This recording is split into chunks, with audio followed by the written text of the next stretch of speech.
All right. Well, welcome everyone. Thanks very much for joining us. My name is Aidan O'Connor. I'm director of the Goldstein Museum of Design here on the St. Paul campus at the University of Minnesota.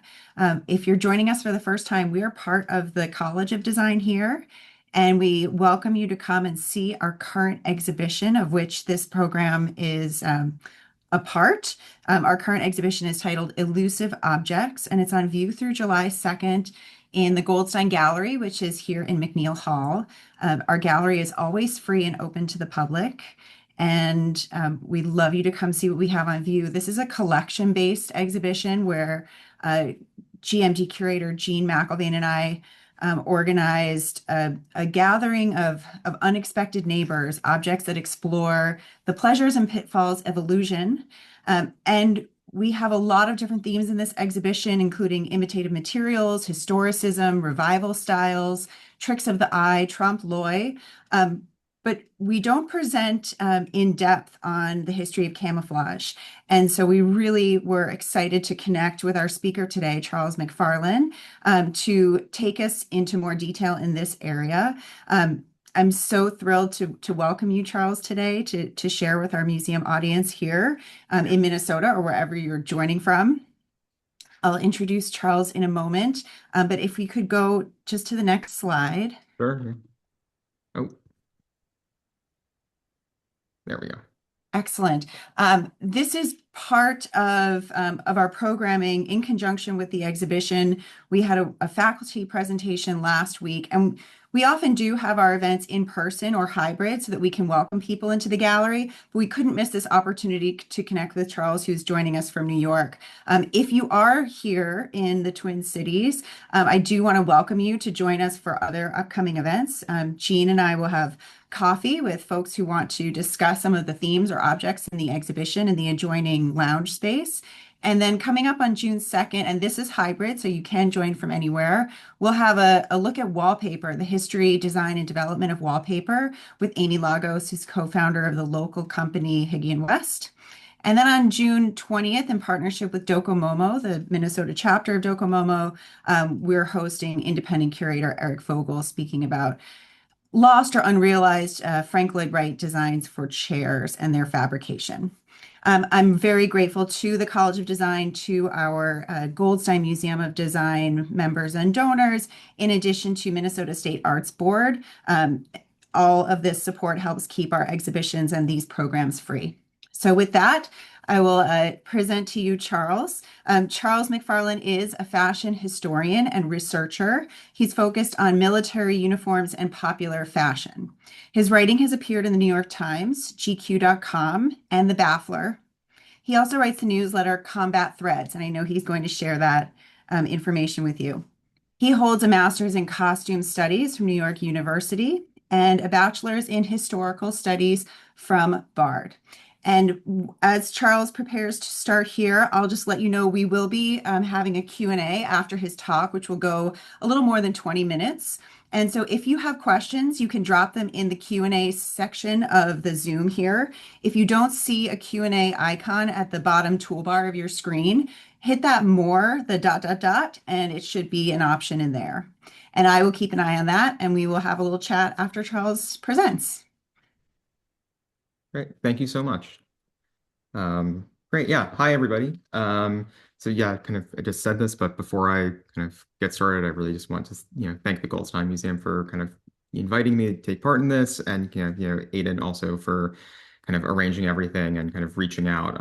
It's a really kind of fun kind of show to be part of, kind of even all the way kind of from New York. So yeah, I mean, I think, recently, for reasons that I think will become kind of pretty clear, and I'm sure many of you could guess, I've been thinking about kind of the aesthetic legacy of the global war on terror. While this war is in kind of many meaningful ways over, its visual language is, still dominates many aspects of our culture. One of the easily identifiable examples of this is the multicam camouflage pattern. You may not know it by its name, but I can guarantee that you have seen multicam. You may even see it kind of most days. You can buy a lawn chair in it, baseball caps, even oven mitts, or kind of baby onesies. And of course, the pattern is still the camouflage that's used by the US military and is seen increasingly being worn by both local and federal law enforcement agencies. The former of which, kind of are now kind of often deployed kind of internally in cities across the United States.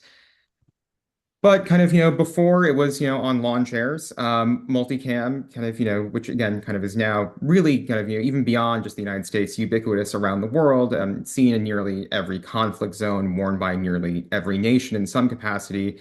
It was first kind of adopted by the U.S. Army for use in Afghanistan. It has now become kind of a common sight, kind of in fashion and film, TV, video games. Multicam really is the defining camouflage pattern of the 21st century so far.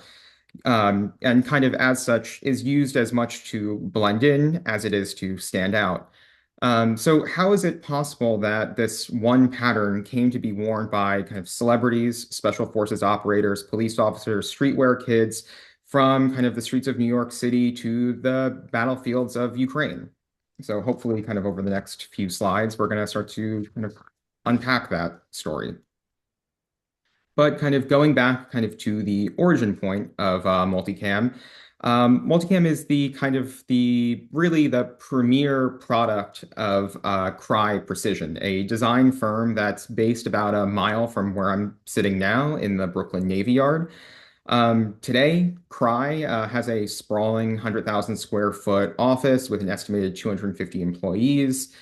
They have outfitted nearly every advanced military in some fashion, kind of, and is kind of now known for that, kind of for keeping a very low profile in the press, and also kind of, throwing extravagant, kind of must-see parties every year at industry events in Las Vegas.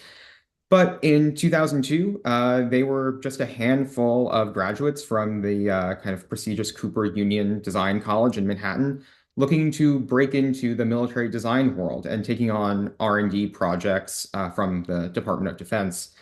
One of these projects was kind of working on designing a new camouflage pattern for the U.S. Army. Working together with the U.S. Army's own design laboratories, Crye developed a precursor to what would become multicam in 2002.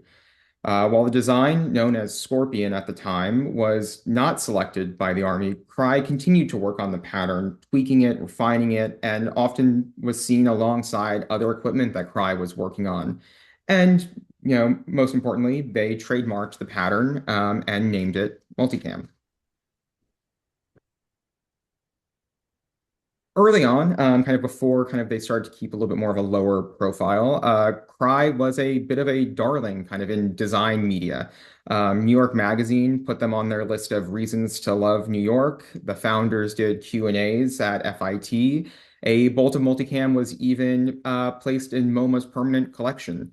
The British Design and Culture magazine ID did a rather large profile and photo spread about Crye and featuring their futuristic camouflage and gear in the October 2003 issue of the magazine. Um, Bear with me here as I turn my pages. But as I mentioned already, multicam was not selected by the Army. Instead, in 2005, the Army adopted the Universal Camouflage Pattern, a gray and tan pixelated camouflage that was immediately hated by soldiers and most other users for its, well, lack of camouflage. Kind of the colors really blended together, stuck out kind of like a blueberry, and really, was seen as a multi-billion dollar failure and boondoggle by the Army. If you were alive in the early years of the war in Iraq, this pattern kind of was really splashed across the front pages of newspapers, magazines, kind of featured on the nightly news, was kind of constantly kind of being invoked.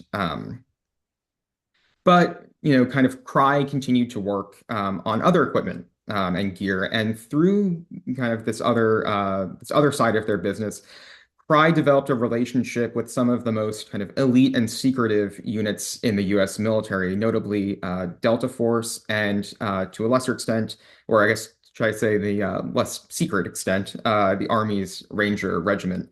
These special operations forces were often tasked and still are with testing out new equipment and providing feedback to designers.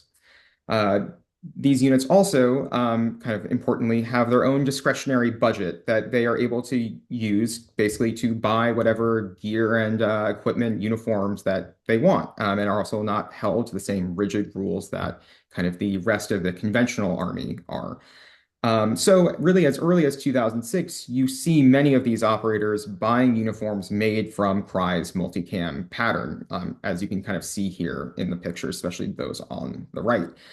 And this is really kind of is happening in conjunction with the rollout of UCP, and to that point, this is they're wearing this because that camouflage has kind of been so ineffective, and they're allowed to kind of do what they want. Kind of stepping back a little bit and kind of to talk about kind of the way special forces kind of operates, or I shouldn't say operates, the way it is seen in kind of broader culture.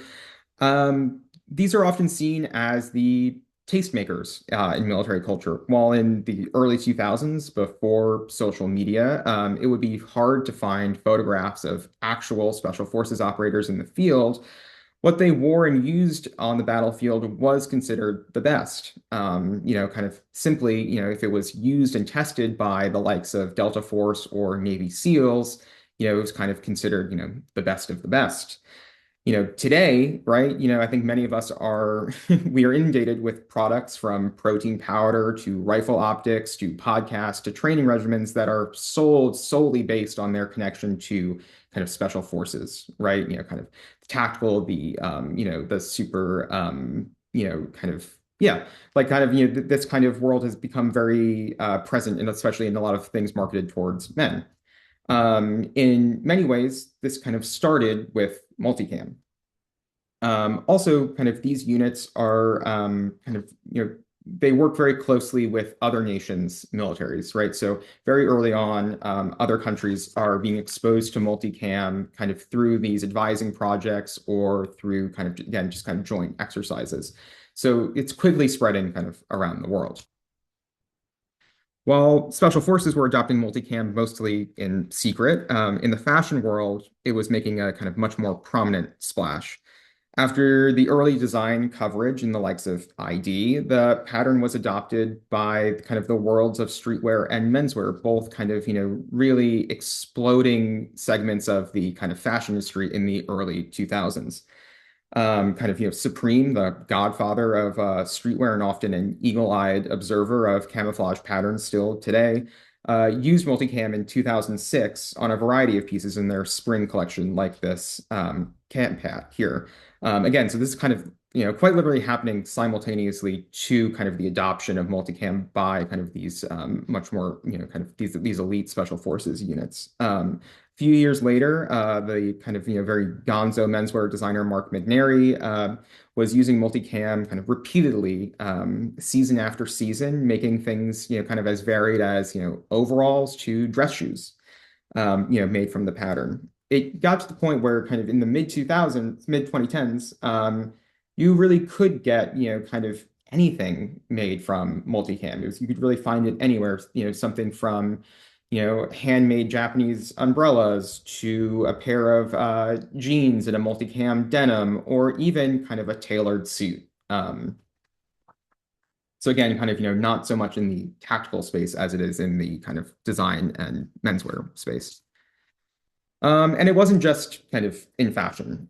Video games soon began to use multicam as well. The first of these was 2005's Tom Clancy's Ghost Recon 2 Summit Strike. The game ended up featuring multicam after one of the game's developers attended a video game conference in Los Angeles and happened upon the US Army's booth. The Army had set up a booth at this expo, kind of, with the sole purpose of featuring a lot of prototype and kind of, things that were in the works. So equipment, camouflage patterns, weaponry, with the purpose of kind of boosting recruitment by kind of allowing video game developers to incorporate these into their video games. Kind of the way the story goes is the developer was kind of allowed in the back of the booth and recorded kind of on a camcorder, kind of, going over the uniform in detail and other equipment, and then brought it back to the development. But regardless, kind of multicam was soon featured on numerous video game or in numerous video games set either in the near future or focused on special forces, which a lot of the narrative around kind of military storytelling, be it video games or movies, was starting to focus more and more on these elite units. So while in reality, special forces, were becoming avid fans of multicam, conventional forces who hardly, interacted with these units really came to know multicam through playing video games themselves. Sometimes, quite, kind of on bases, in places like Iraq and Afghanistan, and, kind of grew to associate this pattern with those elite units as well.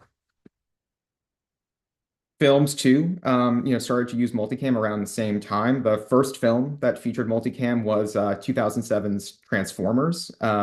Kind of an odd choice, but I think it really speaks to kind of how this pattern was being kind of really viewed and seen as almost sci-fi and futuristic, right? But, again, kind of as I mentioned, as a lot of media about the military started to focus more and more on special operations forces, multicam started to, make a more prominent appearance. Like in 2012's, Act of Valor, a kind of essentially a recruitment film funded by the U.S. Navy, featuring real Navy SEALs and all of their real equipment.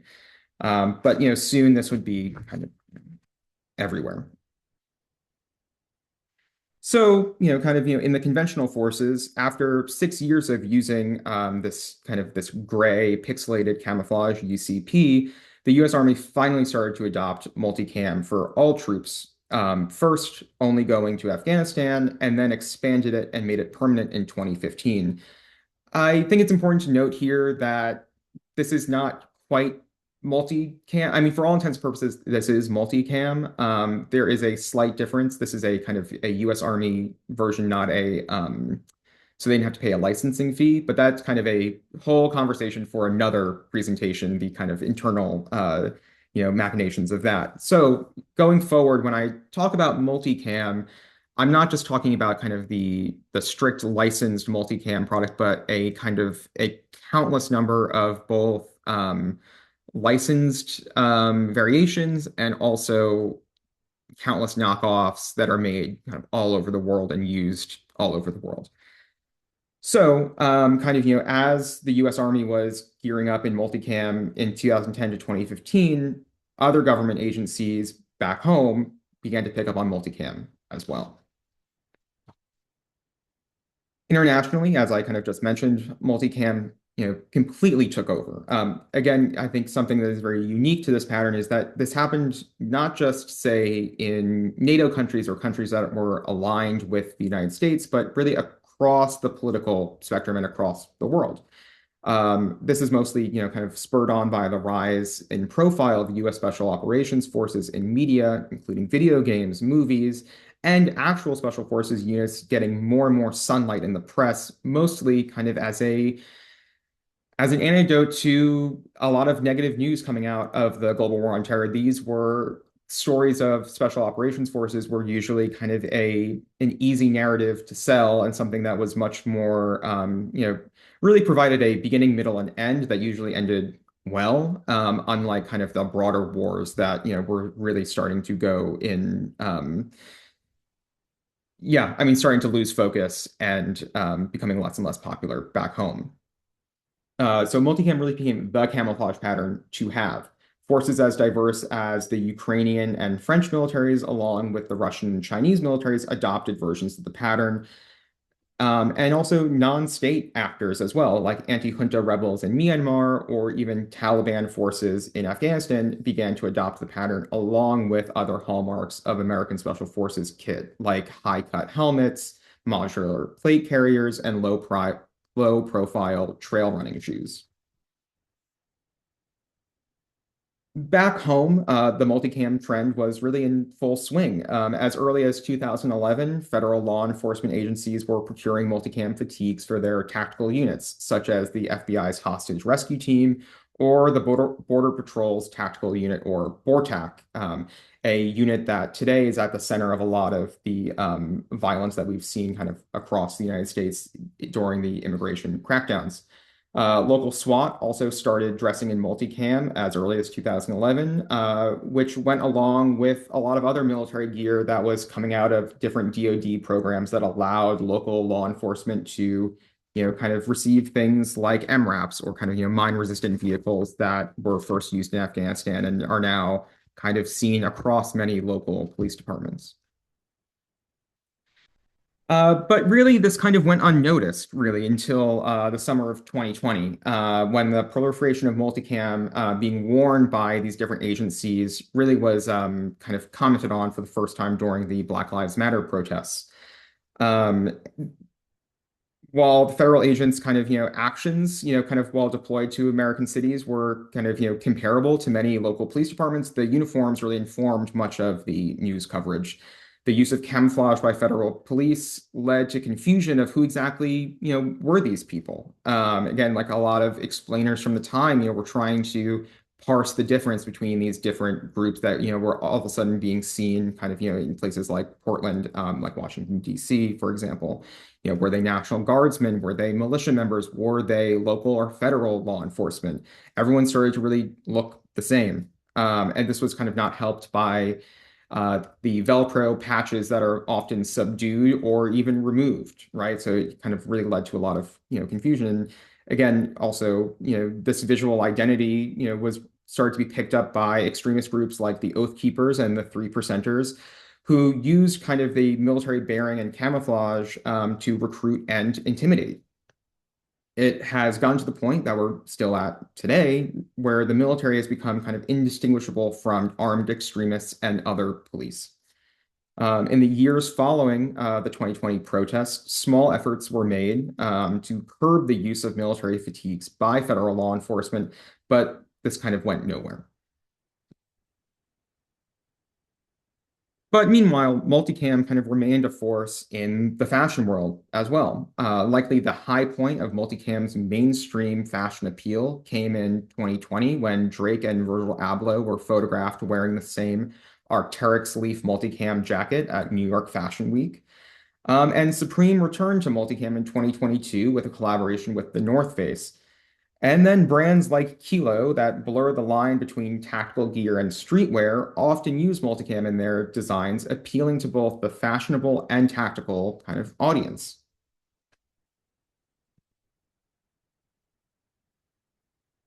Well, the sight of multicam clad federal agents on US streets in 2020 registered shock. In 2025 and 2026, it has become a far more common sight. Um, when Trump came into power in his second term, he soon began a massive immigration crackdown, the likes of which the US hadn't seen in decades or maybe ever. The agents carrying out these operations from ICE, Border Patrol, and other federal agencies were often seen wearing multicam uniforms or other tactical gear in multicam. The presence of the military camouflage soon became an easy shorthand for the feeling that federal agents were an invading army and occupying kind of, peaceful American cities. It felt like soldiers were, yeah, occupying American cities. Camouflage was not being used so much to blend in, but as to kind of level intimidation of state power and project authority onto the populace. But while backlash to camouflage, kind of wearing federal agents in 2020 mostly kind of registered fear, in 2025 and 2026, a much more nuanced critique has begun to emerge. Instead of just seeing federal agents as, soldiers or as special forces operators, the irony of their kind of gear and camo paired with, you know, paired with kind of menacing of unarmed citizens and also kind of levels of incompetence, kind of it became kind of stark. The camo wearing ICE agent began to look a lot less menacing and more like they were playing at war, of course with deadly consequences all the same. As an ICE agent was overheard saying on live TV the same day that Alex Pretty was killed, quote, "It's like Call of Duty," unquote. I think this really speaks to kind of, how the kind of media representation of multicam kind of and the kind of operator aesthetic has actually overtaken the actual kind of practicality and use of these uniforms and tactical gear. And yeah, all of this high-speed tactical gear, the high-cut helmets, the comtacks, the Velcro patches with the blood type, the plate carriers with plenty of extra magazines, the tricked-out assault rifles with suppressors and IR lasers, all of the multicam, it's meant to intimidate and to present an image of competency. But paired with the kind of what we've seen, this image has been seriously eroded. When ICE or other federal agents are seen wearing multicam, it has begun to read more and more to people as something akin to cosplay, or kind of multicam has become more associated with wannabe than the real thing. But how do we kind of keep this all together? How is this all happening at the same time? Like so much of our current fashion system, multicam has become untethered from any one singular meaning. Just as you can wake up and kind of decide, kind of what decide, if you want to wear, something preppy today, or if you want to throw on a hardcore band t-shirt, multicam has just become one of many styles that one can try on without much barrier to entry. While camouflage has often had a prominent place in American fashion, what it has become unique with multicam is just how has stayed relevant in both the world it was designed to serve, the military, law enforcement, as well as the fashion world at the same time. A single camouflage pattern has never been used so widely by different militaries all over the world and so prominent in civilian fashion all at the same time, to the point where Ralph Lauren can make a sundress in multicam at the same time that ICE agents clad in the same pattern are deployed to American streets, or Ukrainian and Russian soldiers are fighting each other wearing the same uniform, only identifying themselves by brightly colored armbands. Multicam has become an undeniable pattern in everyday life, just as kind of, really akin to maybe 20, 30 years ago, well, I guess probably closer to 40 years ago at this point, how kind of American jeans and denim kind of, took over the world as well. Um, yeah, that's kind of, there we are. That's the, sorry, I didn't really have as good an ending as I thought there, but we landed the plane. Thank you so much, everybody, for kind of bearing with me. And yeah, I think we're going to do some questions now. Yeah, thank you, Charles. This is a really timely talk. As you said, these images hit home, especially for those of us in the Twin Cities. Can you start by explaining to us how you came to this area of specialization? What brought you into militarization of clothing or military clothing as an area of fashion history?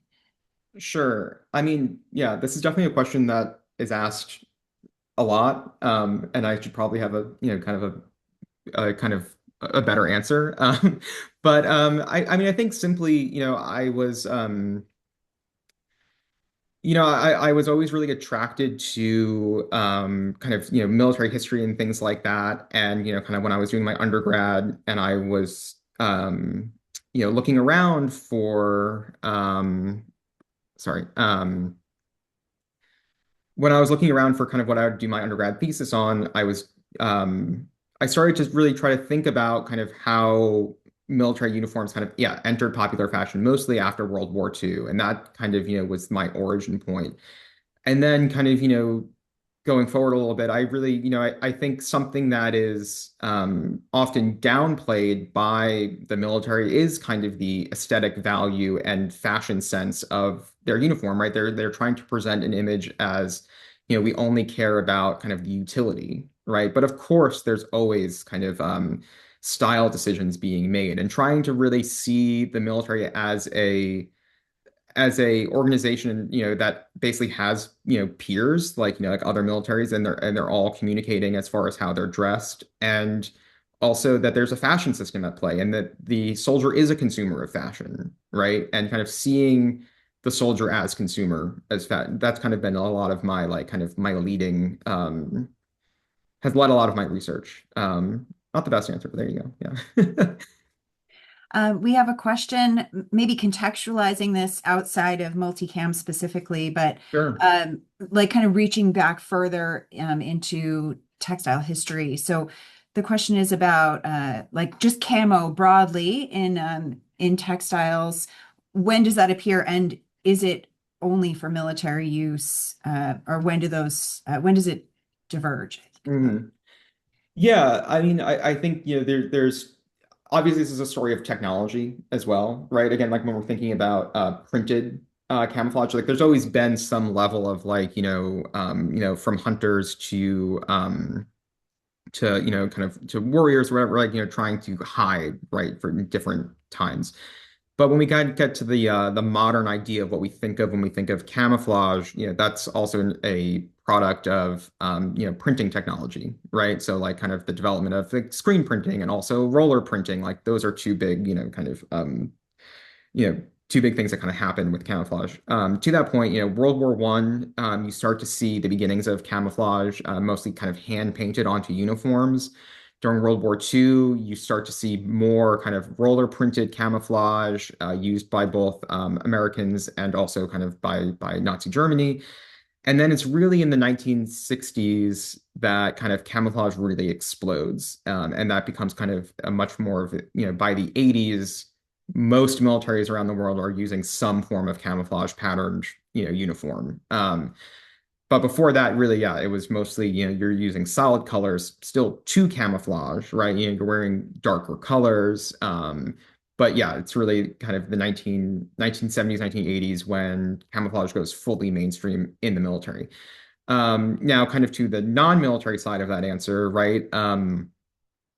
Really starting in the 1950s with the kind of influx of massive quantities of surplus at the end of World War II, you start to see camouflage being used by hunters. And then camouflage starts to, slowly hunting specific camouflages start to come out from that as well. So really it's like the 1960s, there's a brand called Camo with a K that starts to make some of the first kind of commercially produced camouflage for hunting.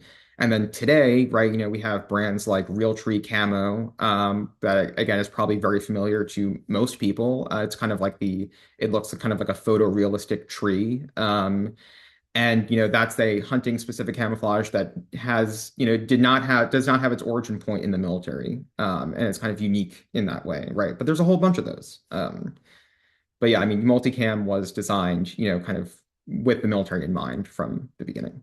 Mm. Another question is about, I mean, you mentioned the mismatch between the camo worn in the Twin Cities, right? Not suiting the landscape, not blending in at all. Hmm. Uh, so can you talk a little bit about how different camouflage patterns are developed when they are intended to be based on certain landscapes or seasons? And does multicam have different variants to suit that need, or is it always the same palette and scale for that Hmm. design? I'm going to answer this question, but I do need to go on a little tangent first, which is kind of, I think part of this is, well, what is the purpose of camouflage, right? Like we are told, right? I mean, like the idea is that, right, it's like, oh, you're supposed to blend in, right? But I think what we've seen really in the past, 25, 30 years of much more asymmetrical warfare, kind of, the US wars in Afghanistan and Iraq, camouflage became much more of a way to identify than it was to, kind of to obscure, right? So kind of, how do you know friend from foe on the battlefield, right? It would come down to, well, they're wearing, multicam, right? So like friend. Um, which it really is like a return to a much earlier idea of uniforms from, really from the 17th, 18th century, right? Where like you wore brightly colored, uniforms, right? Like the redcoats, right? During the American Revolution or blue and gray during the Civil War. So I think in many ways, like the purpose of camouflage is to stand out, and in a real way today, because kind of the way warfare has developed. That said, multicam does have many different variants. There's multicam Alpine, there's multicam Tropic, there's multicam Black, which is like supposed to be like for urban type environments. But the whole kind of the premise, and it's kind of in the name, multicam, was that this was supposed to be a camouflage that could be used in multiple kind of, multiple terrains, right? This was a problem that has kind of faced camouflage patterns since the beginning. Is well, what happens when you go from the lush forest to the arid plain, right? Do you have to change your uniform? Like, can we get something that works both places? So that was kind of the concept idea of multicam at the beginning. But I think, I think something that we're starting to see a little bit now is a return to just solid colors because, I mean, this is a slow process, but I think, yeah, we started to see kind of a slow return to just, oh, we're just going to do, wear gray or OD green, because kind of it is hard to know exactly, well, where you're going to be and what do you have to blend in with. Yeah, I think that kind of answered that question mostly. Yeah, yeah, yeah. Someone else is asking about how a textile pattern like multicam is tested scientifically for its camo properties. So you've gotten a little bit into this, in some ways it's not about the blending in, it's about the standing out. But is that even information that you Yeah, have access to? yeah. So I mean, I think again, this is for really the first half of kind of camouflage's life, right, of the 20th century, right? So like say from World War I to really the 1990s, right? Camouflage was seen as more of an art than a science, right? Like, I mean, the first people who were doing, who were making camouflage, right? Camouflage was a French word, that like kind of, and these were artists who were painting, right? The art, militaries were hiring, scenic painters, right? And like, some of the first people who really were doing a lot of the heavy lifting of understanding how camouflage was supposed to function were, naturalist painters, right? Who were observing animals in the wild, right, and seeing how their patterns worked to obscure their outlines, right. Then eventually, kind of, again, I think it goes with this idea of trying to de-emphasize the kind of the aesthetic of uniforms and really try to like plump up the idea that everything is for utility. You start to see kind of things thrown around about like scientifically tested, right? And what this usually looks like is there's a place called Natick Laboratories up in Natick, Massachusetts, which is a kind of testing and R&D facility run by the U.S. Army, where they do all of the kind of the textile testing.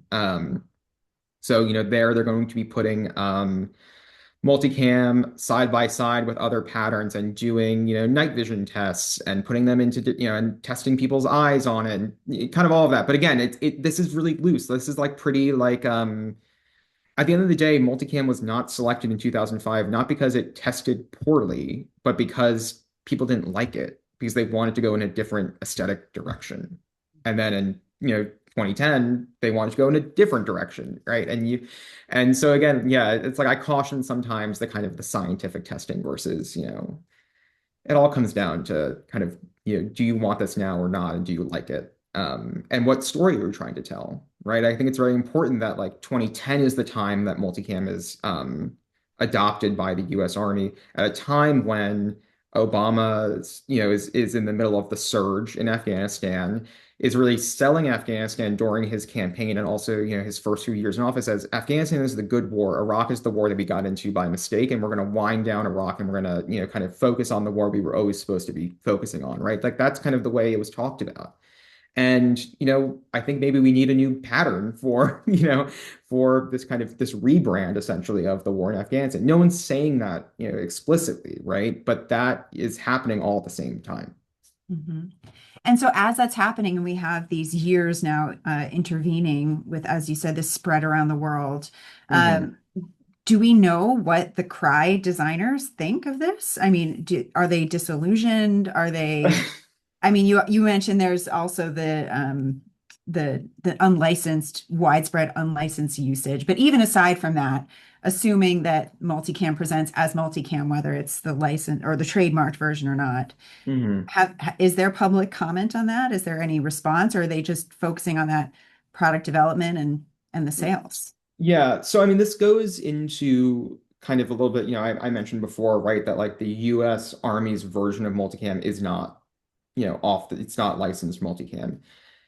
This basically, the US government claimed that, because they were instrumental in the early stages of, what was called Scorpion at the time, that they actually own, they could make their own multicam because they actually helped develop it, right, and kind of cut out crying. This led to, some, basically lawsuits that kind of, were essentially settled at some point. But as a result, multicam is very, very tight-lipped now. Like they basically have zero press presence. I only know of one journalist who's gotten a sit-down interview with one of the owners of Cry in the past, basically decade. They really don't want to talk about it. And I mean, really, who could blame them? I mean, they really are just like printing money at a certain point. As I mentioned, early on, again, and this is a lot of how, American military, industrial complex functions, right? Like, they have gotten a lot of contracts with, American allies, right? Like, the UK hired Cry to create their own version of multicam. Australia hired Cry to make their version. A lot of countries have hired them and they have giant contracts with them to make, nation-specific multicam variants. So yeah, I mean, I think they're doing fine, essentially. But quietly. Yeah. And as you said that there are the special ops groups versus the, broader population of troops. It Hmm.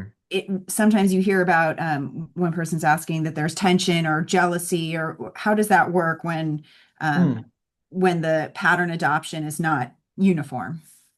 Yeah, totally. I mean, I think, I mean, I've heard this a lot from, people mostly on the conventional side of things, and then also kind of journalists who covered this at the time. That, yeah, I mean, like you had this UCP pattern that was kind of universally reviled, kind of forced, that most, soldiers were forced to wear while, kind of these specialized units were allowed to kind of do whatever they wanted. So yeah, I mean, that definitely bred, animosity. And I think it kind of speaks to also larger trends in the military at the time and still today, where, you basically have, one set of rules for, the conventional forces and another set for, these special forces, right? And, yeah, there's animosity there, and it kind of, not to draw too much, kind of on kind of it being based on aesthetics or camouflage, but those different set of rules ends up, not just being in uniforms and gear, but also in, rules of engagement and in oversight when it comes to war crimes. Like, this is, it's an ongoing, kind of issue, right? And has not been solved. But yeah. Um, and then in terms of you spoke about translation of camo patterns into fashion, menswear, streetwear brands. Do you see that pretty strictly adhering to multicam, or are a lot of designers referring to previous versions of camo patterns? Like, how does that tend to track? Because not necessarily a public audience is identifying multicam specifically, even though Mhm. it is so widespread. Yeah, no, I mean, I think in many ways, most camo is kind of seen now more as, say, like a paisley or like a floral print, like in like the fashion, world, than it is like a specific camo with its specific history and, so on. I mean, you see all different kinds of patterns. It's not just, it's not just multicam. I mean, I think what's actually kind of interesting is that, kind of, I mentioned Supreme using multicam in 2006. And like, I think they kind of very early on see that this is an incredibly popular pattern that's kind of going everywhere, and they actually step away from it. And I think it's actually kind of quite telling that it's not until 2022 that they return to multicam, right? They're kind of like the first in, and then they like, they wait basically, yeah, like 20 years before they do it again. Meanwhile, yeah, like, a lot of brands are using multicam or versions of multicam all the while. Yeah. Right. Well, Charles, that was a lot of questions. Thank you. Uh, where should we look for you next? What are you working on? What are you writing right now? What am I working on right now? Well, I mean, I'm always kind of on my Substack combat threads where you can kind of, yeah, follow for a lot of I kind of use it as my notebook, places where I'm like trying out a lot of my ideas. Mhm. And then also kind of GQ more and more. So, I just had a piece that's kind of, related to this, which is about kind of the aesthetic of special forces, and kind of its change over the past 30 years from the 1990s to today, and kind of how that kind of invades different parts of our culture. So yeah, check me out there. Great. Great. Thank you so much. Yeah, thank you for sharing your expertise and your observations with us. It's timely in more ways than one, and we really appreciate it. And thanks to all of you for joining us and sharing your questions, and we hope to see you at the gallery soon. Great. Yeah, and again, thank you. All great questions too. Thank you. Great. Okay. All Thanks, right, bye. everybody. Bye.